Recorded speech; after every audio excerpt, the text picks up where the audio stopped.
multi-talented Payton realized early in his career that the Bears needed him to be more than just the best runner in the NFL.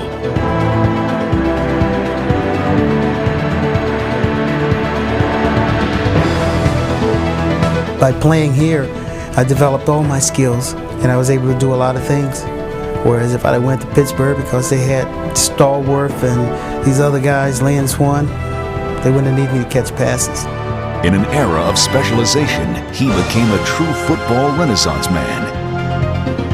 I'm telling you that he was the best overall because he ran, he blocked, he tackled, he passed, he kicked, he did everything you asked him to do and he'd do it. He would block, he'd block as hard as anybody I've ever seen, or he'd catch the ball and run with it, receiving, he could do it all. Rolling out left, being chased by Browner, stops and heaves the left side of the end zone for Payton over the shoulder, save for the touchdown!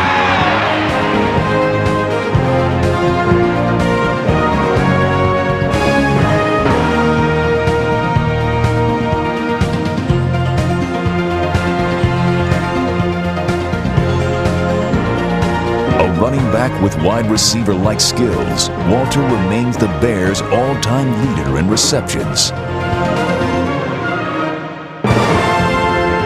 Despite his ability to excel as a receiver, his one true love was always passing.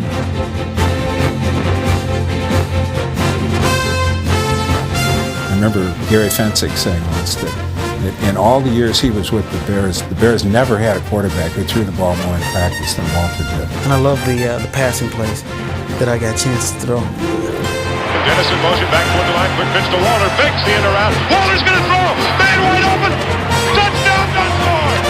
In his career, the Bears' quasi-quarterback threw 8 touchdown passes. His finest aerial display took place in a game against the Saints. In addition to this 60-yard heave, he passed for another touchdown, ran for a score, and rushed for 161 yards. In 1984, when injuries devastated their quarterback core, the Bears used the versatile Payton in some innovative offensive plays.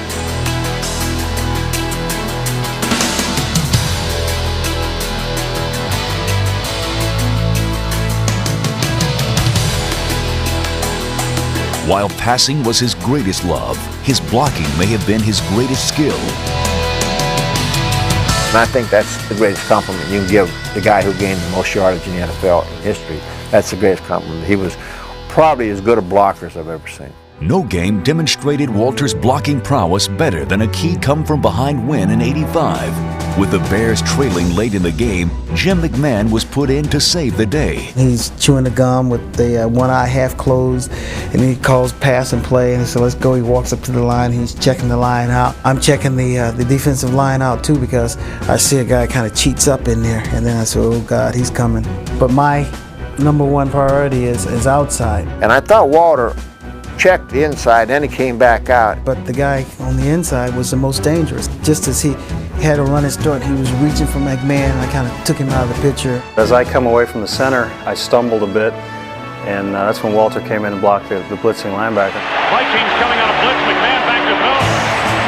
Throws the deep down the middle, Willie goes, he's on, makes the over the shoulder, cut to the 30, to the 25, 20, 10, 5, touchdown! That play would have never happened if Walter wouldn't have came off and made that block. I mean, McMahon would have got murdered. Quite simply, Payton was the quintessential all-around football player, the prototype for all others to emulate, a goal which continues to be difficult, judging from the fact that his diverse skills allowed him to accumulate over 21,000 combined yards, 5,000 yards more than his closest competitor.